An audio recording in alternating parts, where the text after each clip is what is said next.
¿Qué tal? ¿Cómo está? Buenas noches. Un gusto saludarles. Soy Fernando del Rincón. Comenzamos conclusiones con noticia de última hora. Ponga atención. Antes de dejar la Casa Blanca, el presidente Donald Trump firmó un memorando que aplaza durante 18 meses.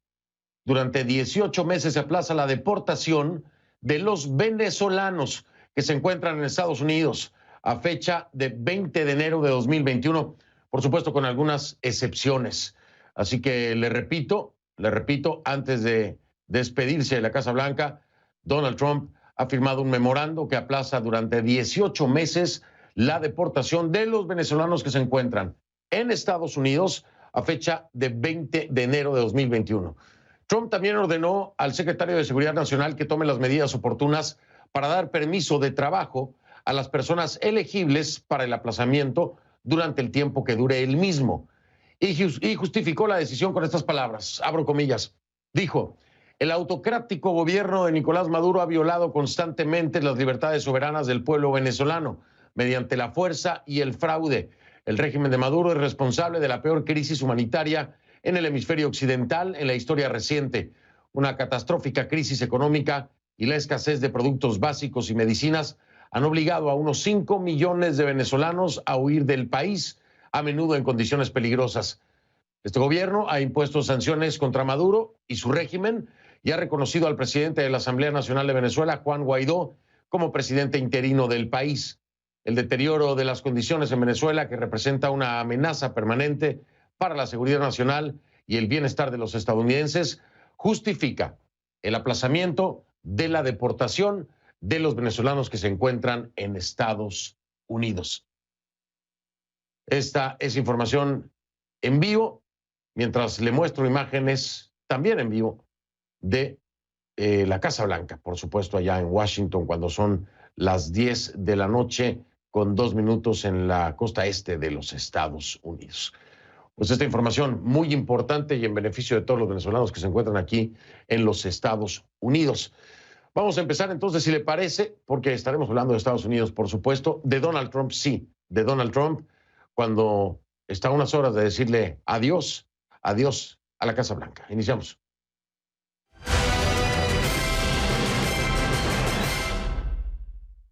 Así que le pido que a partir de este momento me acompañe utilizando la etiqueta numeral Conclu Adiós Trump.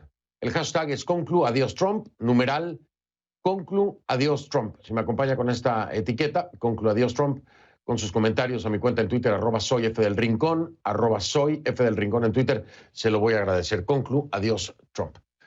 A ver, el activo más valioso para un presidente es el tiempo, ¿no? Y a Donald Trump se le acabó. Joe Biden, en cambio, bueno, tiene por delante 4 años para cumplir sus promesas de campaña y comienza su presidencia con una dosis de realidad. Hallelujah, hallelujah, hallelujah, hallelujah. Por fin Estados Unidos reconoce su tragedia y llora a sus muertos. Más de 400,000 fallecidos por la pandemia. Sí, esa es la cifra ahora. Más de 400,000 fallecidos por la pandemia.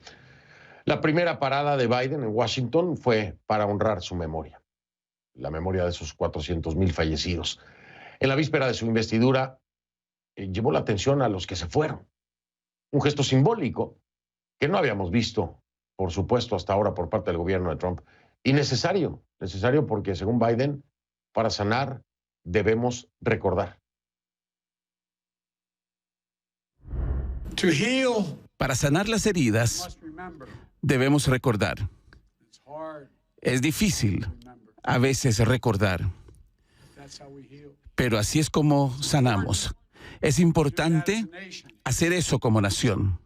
Y por eso estamos aquí este día. Desde la puesta del sol hasta el anochecer, iluminemos las luces en la oscuridad a lo largo de la sagrada laguna reflectante para recordar a todos los que hemos perdido. Unas horas antes de ese acto, la Casa Blanca publicó el discurso de despedida de Trump.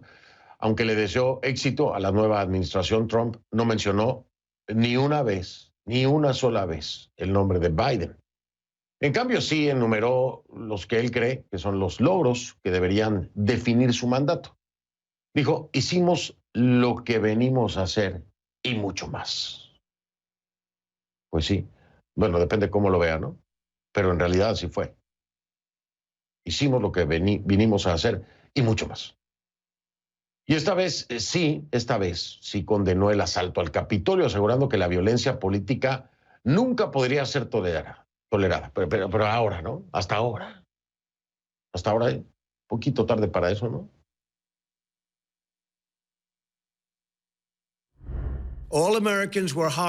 Todos los estadounidenses estaban horrorizados por el ataque a nuestro Capitolio.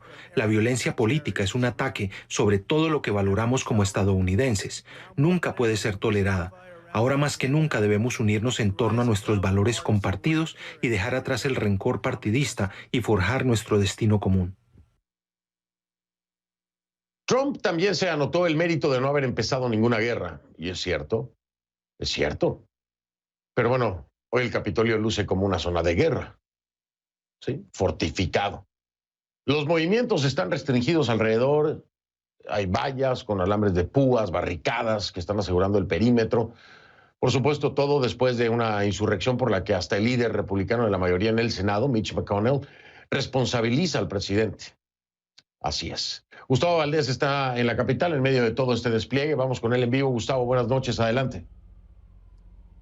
¿Qué tal, Fernando? Es una noche de verdad tensa y triste también, porque recuerdo que hace 4 años, cuando estuve aquí para la toma de posesión de Trump, estábamos visitando los diferentes bailes que se llevaban a cabo en referencia con la toma de posesión. Esta noche acaban de llegar las imágenes del baile virtual de la bancada hispana celebrando a Biden, pero entre la pandemia y las cuestiones de seguridad es un ambiente totalmente distinto. Déjame mostrarte un poquito de lo que tenemos aquí en la Explanada Nacional. Me voy a parar para que puedas ver a mis espaldas las miles de banderas que se han puesto en esta Alameda Nacional de todos los estados. Ha sido una clase de civismo el reconocer cada una de las 50 banderas, y las que se ven a la distancia son las banderas de Estados Unidos. Esto representa la gente que no va a poder participar, primero porque la pandemia había restringido bastante el número de personas que podían participar en persona, y segundo por cuestiones de seguridad que se han cerrado. Así es de que estos son los dos elementos: la pandemia, que no deja de causar más infecciones y desafortunadamente muertes, y la cuestión de seguridad, que la parte, para la gente que conoce la capital del país, estamos hablando desde el Monumento Lincoln hasta el Capitolio, la Casa Blanca. El resto de la ciudad está abierta, pero las autoridades les han pedido a la gente que no salgan de sus casas si no es necesario. Además, también por la pandemia, pero por cuestiones de seguridad. Y a partir de esta noche, 7 puentes que conectan a la ciudad con los estados de Virginia y Maryland van a estar cerrados para evitar que gente que quiera hacer algún problema no lo pueda hacer. Pues así es, esta es la realidad de hoy en día, después de lo ocurrido el 6 de enero. Gustavo Valdés en vivo desde Washington. Gracias, Gustavo. Buenas noches. Buenas noches. Lo que cada 4 años es un evento de júbilo, como ya lo decía mi compañero, en esta ocasión será un operativo militar. Literalmente es un operativo militar. Ya escuchó usted, ya vio las imágenes, se lo hemos venido diciendo durante pues toda esta semana, ¿no? Y la semana pasada. La investidura de Joe Biden estará resguardada por miles de uniformados debido a las amenazas de grupos de extrema derecha. Según las autoridades, planean ataques en la capital estadounidense. Esto es información de las autoridades. Ahora, de que los planes se vayan a concretar, esa es otra historia. Esperemos que no. Kay Guerrero tiene más detalles con su reporte K.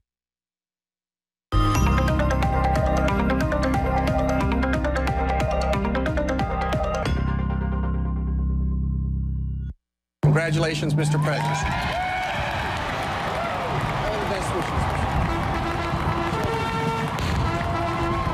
La transición presidencial, tal vez el acto más distintivo de la democracia estadounidense, será en esta ocasión un evento militarizado. Joseph R. Biden Jr. La tradición de más de 200 años que este miércoles celebrará la toma de posesión de Joe Biden como presidente de Estados Unidos está siendo amenazada por grupos extremistas que, según han indicado las autoridades, pretenden llevar a cabo operaciones violentas similares al asalto al Capitolio.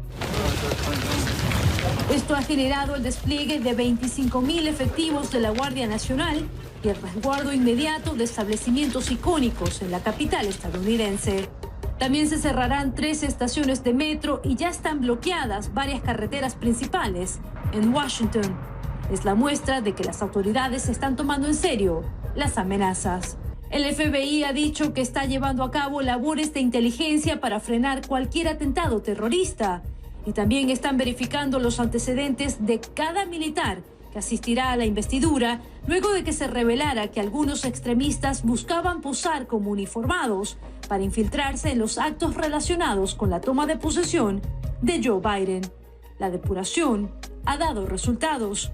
12 miembros de la Guardia Nacional han sido retirados de sus funciones por diversos motivos, pero la remoción no significa que tuvieran vínculos extremistas, sino que se debe a una abundancia de cautela.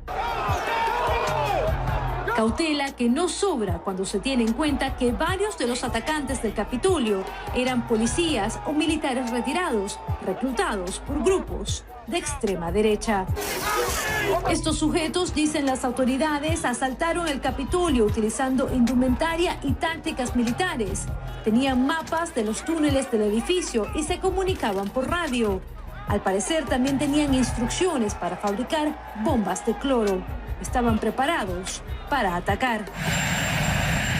Aunque en su mensaje de despedida el presidente Donald Trump condenó el accionar de estos grupos, todavía se niega a poner fin a las teorías infundadas de supuesto fraude electoral que han inspirado estos ataques. Es un berrinche que parece no tener fin y que ha fracturado ciertas tradiciones. A small group in our nation's capital. Trump no asistirá a la investidura de Biden y tampoco invitó a su sucesor a recorrer la Casa Blanca.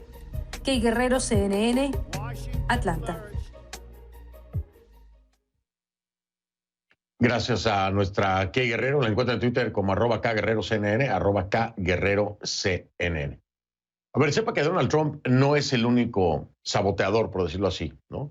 Debido a las amenazas de los grupos extremistas y al desafío que suma la pandemia de COVID-19, también hay otras costumbres que han sido canceladas y que no tienen nada que ver con Trump. El desfile de investidura, por ejemplo, será reemplazado por una breve procesión militar y la tradicional gala presidencial será sustituida por un especial de televisión que va a ser conducido por el actor Tom Hanks. Voy a hacer una pausa. Al regresar, hablemos de Donald Trump, de lo que cumplió, de lo que no cumplió, pero vamos a ver un enfoque positivo, ¿no? A ver si le encontramos. Por lo pronto le puedo decir que hay 3 países de los que vamos a encontrar algo: Venezuela, Cuba y Nicaragua. Sí, y ya lo escuchó usted, iniciando el programa con una noticia en desarrollo que beneficia a los venezolanos. Creo que hallaremos algo muy rescatable en el gobierno de Trump.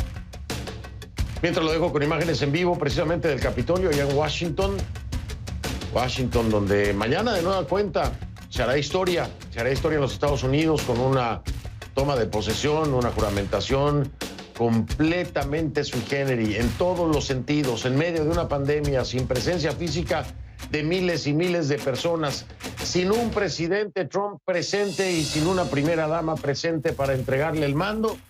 ¿A quién ganó? Por los demócratas, Joe Biden y Kamala Harris, su vicepresidenta. Ya regreso.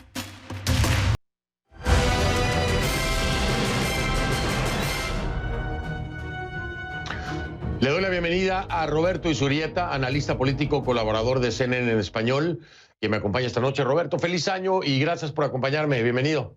Muchas gracias. Un gusto estar en tu programa aquí desde Atlanta. Al contrario, siempre un gusto tenerte con nosotros. Oye, Roberto, para variar, lo voy a hacer porque pues también hay que reconocer lo que se logró, ¿no? No voy a traer a colación de entrada los grandes errores de Trump.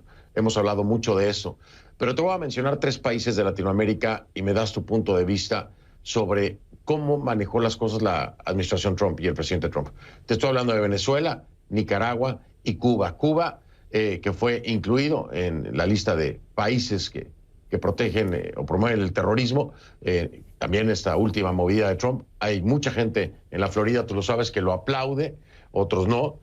Venezuela, acabamos de escuchar lo que hace impidiendo la deportación de los venezolanos que se encuentran aquí en los Estados Unidos. En fin, ¿qué opinas acerca de estos tres países con respecto a las políticas de Donald Trump? La postergación que se le ha dado en este momento a los venezolanos es una buena medida, es justa, pero asimismo, con respecto a los tres países que tú refieres, más allá de la retórica, más allá de los alivios, yo creo que se necesita una estrategia de política internacional que logre los resultados necesarios para producir el cambio en Venezuela.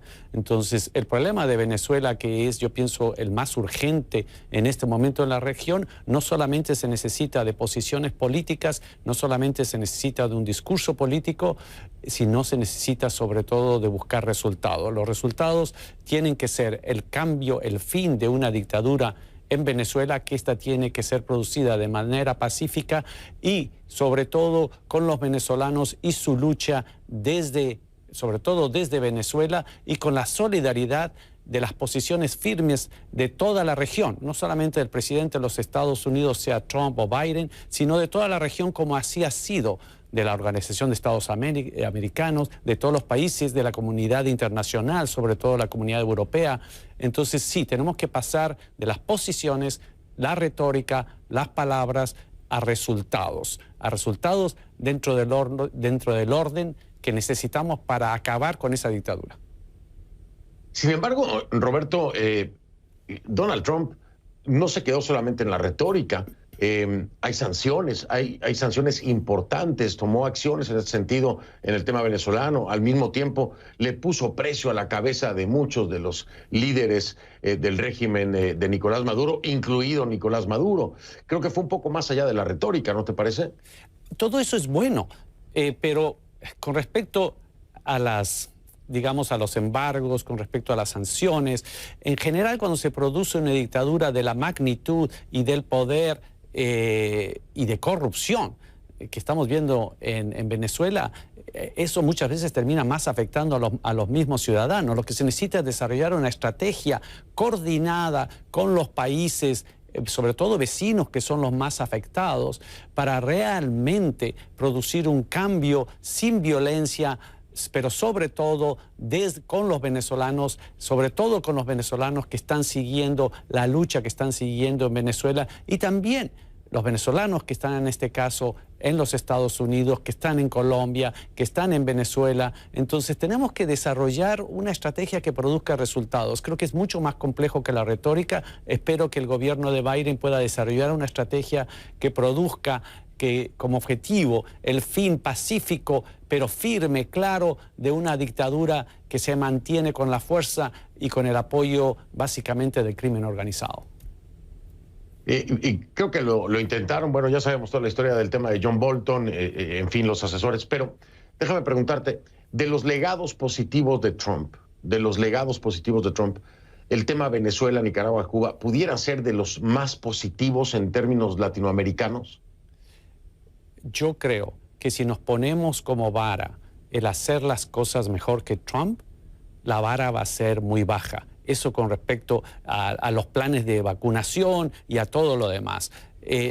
La posición que ha tomado los Estados Unidos firme y clara con respecto a Venezuela, asimismo como la comunidad europea, asimismo como gran parte de los países de la región, lastimosamente no todos, es el primer paso. El segundo paso es realmente tomar acciones que produzcan de manera coordinada un resultado no violento que permita que la oposición que está haciendo la lucha en Venezuela produzca ese cambio que buscamos todos. Roberto, ¿y entonces qué rescatas de la política de la administración Trump con respecto a Latinoamérica como algo positivo? ¿Qué sería lo rescatable y lo que habría que ver como, ya decías de Venezuela, ¿no? Y la postura que tomó y las acciones. Pero, ¿qué sería lo más rescatable? Porque no quiero entrar en el tema migratorio porque ahí sale perdiendo, pero por completo. Pero en la política exterior, en el tema latinoamericano, ¿cuál sería el mayor logro de Trump y el legado que dejaría?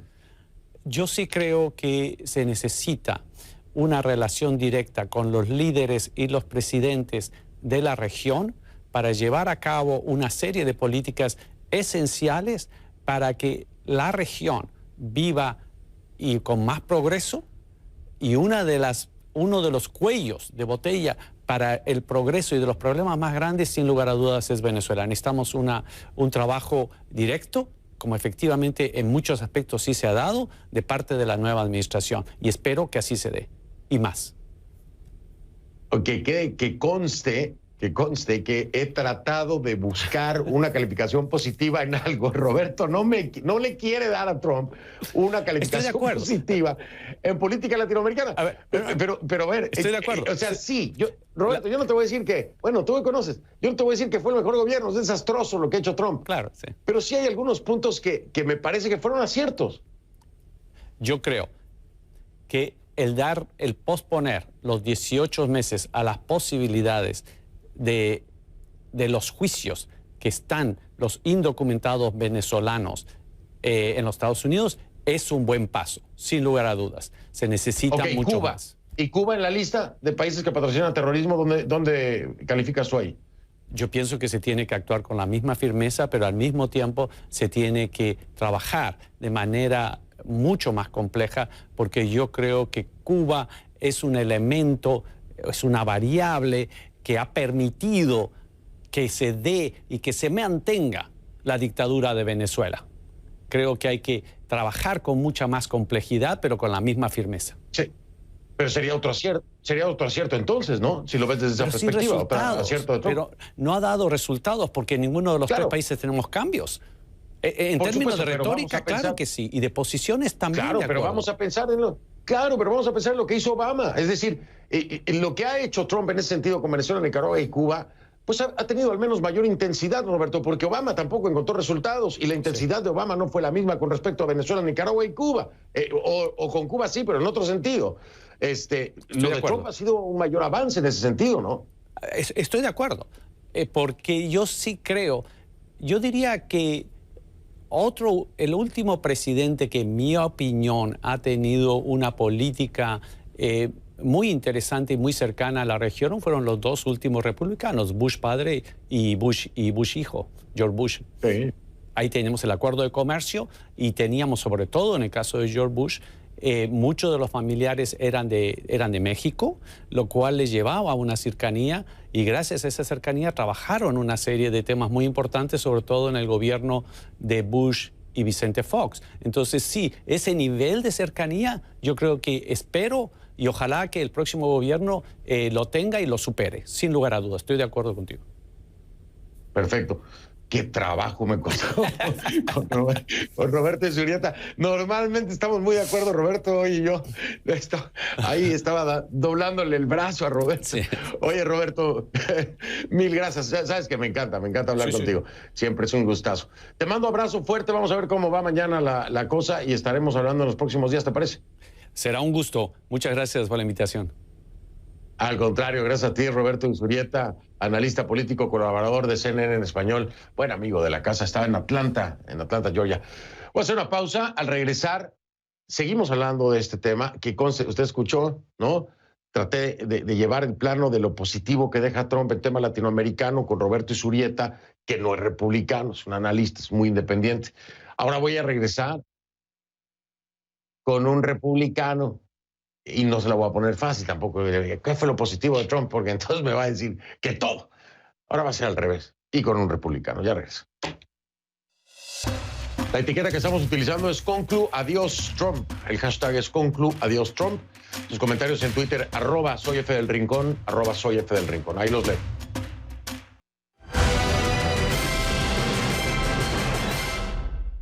Después de 4 años, una forma clara de medir el éxito o el fracaso de un presidente es viendo si dejó el país mejor o peor de cómo lo encontró, ¿no? Normalmente eso es lo que uno busca. Y desgraciadamente se lo digo, la mayoría de las veces en términos económicos.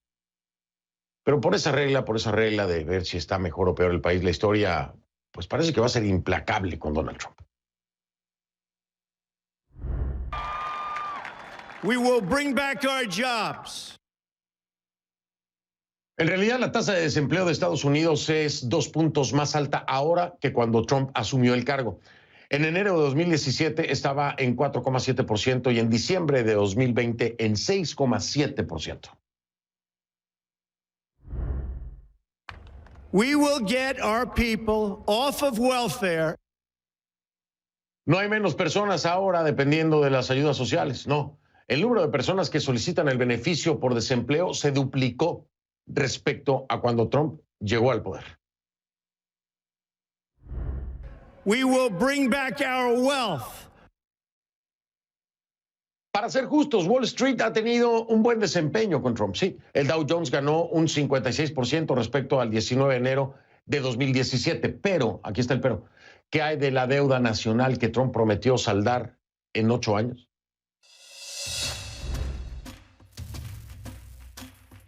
Aumentó en más de 7 billones de dólares. Ajá, en más de 7 billones de dólares y estaba creciendo desde antes de la pandemia, También creció el déficit durante su gobierno en un impresionante 429%. Pasó de 585 mil millones de dólares en 2016 a 3,1 billones en 2020. ¿Qué obtuvimos por todo ese gasto público? We will build new roads and highways and bridges and airports and tunnels and railways all across our wonderful nation. Lamentablemente, la hora de la infraestructura no llegó. Trump incluso se alejó de un acuerdo bipartidista en la materia, valorado en 2 billones de dólares. We will make America safe again. Los delitos de odio aumentaron casi un 20% de 2016 a 2019, que son los datos más actualizados con los que contamos. We will make America proud again. A pesar de la retórica nacionalista, el porcentaje de estadounidenses que dice estar orgulloso de serlo se desplomó en la era Trump, sí. Pasó del 81% en 2016 al 63% en 2020, esto según la encuestadora Gallup. Y una de las pocas áreas en las que, con diferencia, Estados Unidos va primero es en contagios y muertes por coronavirus, con más de 24 millones de casos y ya más de 400,000 muertos. Así encabeza el ranking mundial Estados Unidos.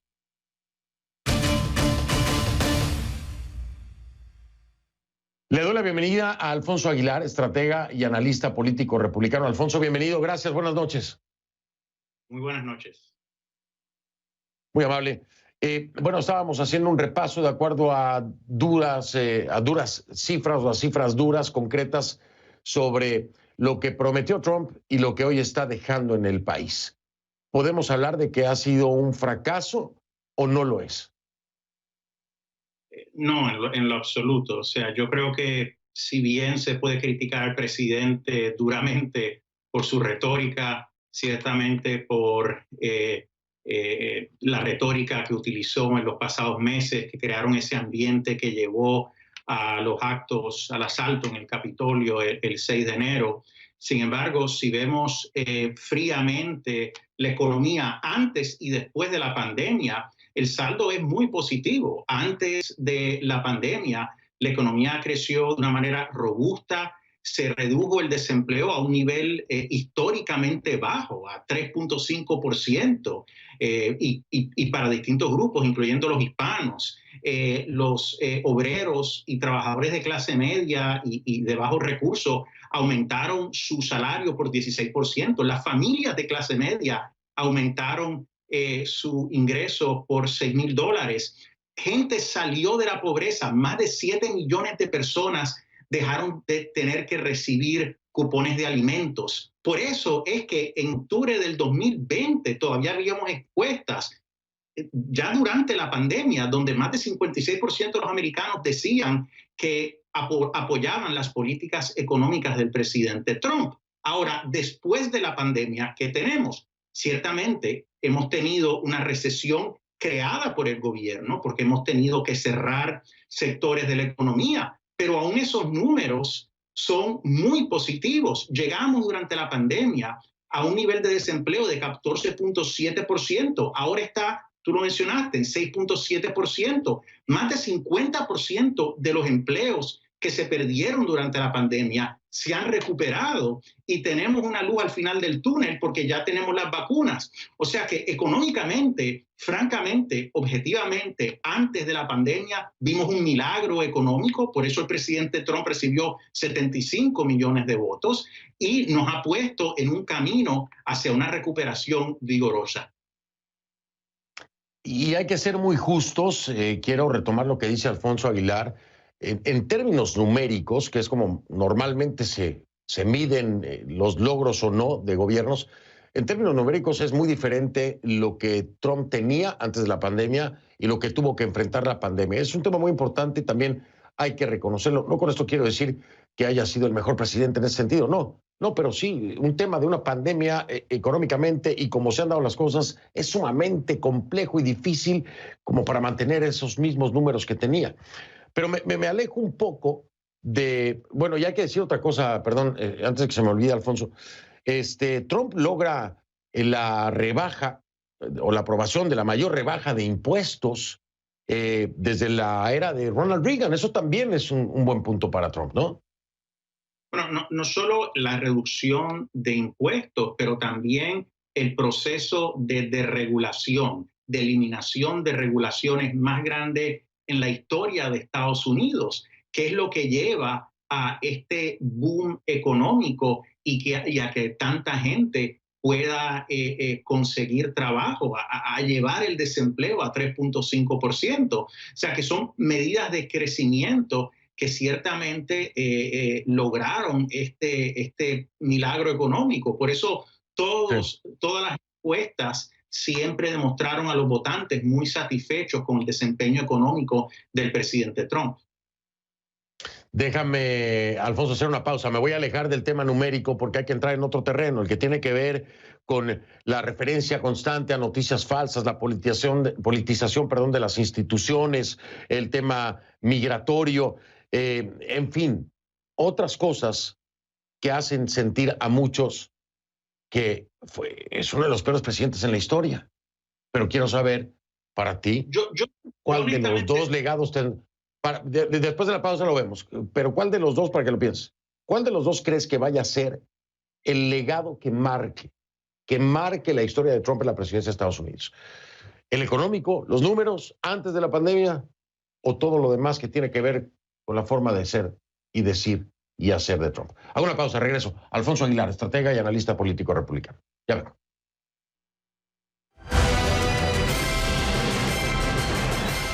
Estamos de regreso con Alfonso Aguilar, estratega y analista político republicano. Alfonso, hay ciertas características que marcan también, lejos del tema económico, que marcan también la presidencia de Trump. Por ejemplo, intimidación, menosprecio, es el maestro de los apodos contra todos sus contrincantes políticos y quienes opinaran diferente. Una falta de reconocimiento del problema del racismo sistémico en el país, por ejemplo, el ataque constante a la prensa, el utilizar políticas migratorias que causan mayor sufrimiento que soluciones para el tema de la inmigración en los Estados Unidos. Y todo esto es parte también del legado de Trump. Y no podemos hacerlo a un lado. ¿Qué tendrá mayor peso en los anales de la historia para ti? Bueno, esa es una muy buena pregunta. Obviamente hay que darle tiempo al tiempo, ¿no? Para que defina esa historia. Sin lugar a dudas, su conducta, su forma de ser, como tú mencionas, la forma que despreciaba a sus oponentes, se burlaba de ellos, esa conducta de continua confrontación, pues yo creo que han mancillado su imagen y su legado. Pero dicho eso, si vemos su legado desde un punto de vista de política pública, es sin duda a la vez, y esto demuestra las grandes contradicciones del legado del presidente Trump, es uno de los presidentes más consecuentes de un término en la historia moderna de los Estados Unidos, quizás en la historia de Estados Unidos. Piensa en la política exterior, los acuerdos de Abraham, el facilitar el que Israel pueda llegar a acuerdos con Bahrein, con los Emiratos Árabes Unidos, reavivando, reencaminando el proceso de paz en el Medio Oriente, la eliminación del califato de ISIS, la renegociación y creación ahora del TMEC, que va a aumentar, va a llevar a más empleos en los 3 países, México, Canadá y Estados Unidos, y mejor remunerados. Y aparte de eso, más de 200 jueces federales, 3 jueces en el Tribunal Supremo. Estos son logros muy grandes para un presidente en un término, y eso es algo que la gente va a ver también. Indudablemente no es un legado perfecto. Su conducta ciertamente ha dejado mucho que desear, pero cuando vemos todo lo que ha podido lograr en términos de política pública, se me olvida la reforma de justicia criminal, que fue un proyecto de envergadura con apoyo bipartidista. O sea, son logros en 4 años muy grandes. Tristemente, muchos no se van a recordar de esos logros por su conducta, pero habiendo dicho todo eso, yo creo que todavía es muy temprano escribir el obituario político de Donald Trump. Esta es una persona que ha demostrado que tiene más vidas que un gato, y ciertamente todavía más del 70% de los republicanos apoyan su visión política. O sea que no creo que va a desaparecer. Creo que sigue siendo un líder importante y un referente para los republicanos. Claro, pero ahora seamos realistas. Han marcado, vaya, líderes importantes de los republicanos. Te voy a poner como ejemplo Mitch McConnell. Mitch McConnell ha dejado en claro y se ha ido alejando prácticamente, le ha dado la espalda a Donald Trump, y otros más lo han seguido, tanto así que vimos el resultado de la votación en la Cámara Baja con el tema del impeachment, donde se sumaron al menos 10 republicanos. Entonces, el Partido Republicano también empieza a marcar distancia sobre Trump. Trump puede ser Trump sin el Partido Republicano hacia el futuro. Lo que pasa es que recuérdate que estamos a 2 semanas del incidente del 6 de enero. El propio presidente se ha mantenido bastante callado. Es verdad que le quitaron el megáfono de Twitter, pero se ha mantenido bastante callado. Hay que ver las próximas semanas, los próximos meses, porque es posible. Hay mucha gente también que está molesta con el doble estándar. Por un lado, se critica y se denuncia la violencia en el Capitolio, pero la violencia del verano, donde vimos muchas ciudades incendiadas, donde aquí en Washington DC se destruyó propiedad pública, se acosaron violentamente a senadores como el senador Rand Paul saliendo de la Casa Blanca, y los demócratas básicamente se quedaron callados durante la convención demócrata, no mencionaron esa violencia. Entonces uno dice, si realmente queremos denunciar la violencia y acabar con la violencia, hay que criticarla, venga donde venga, de la extrema derecha como la extrema izquierda. Entonces todavía es muy temprano. Por supuesto. Hay mucha gente. Por supuesto, pero ahí Alfonso, pero ahí hay que sumarle también otros temas como el supremacismo blanco. Cuando Donald Trump dice que cuando se dan estos enfrentamientos y dice que hay buenas personas de los dos lados, hay temas muy concretos donde Trump pudo condenar la violencia, no solamente el 6 de enero, donde pudo hacerlo, y no lo hizo. Estoy de acuerdo contigo, debe ser de los dos lados, debe ser bipartidista, y se debe denunciar con la misma fuerza.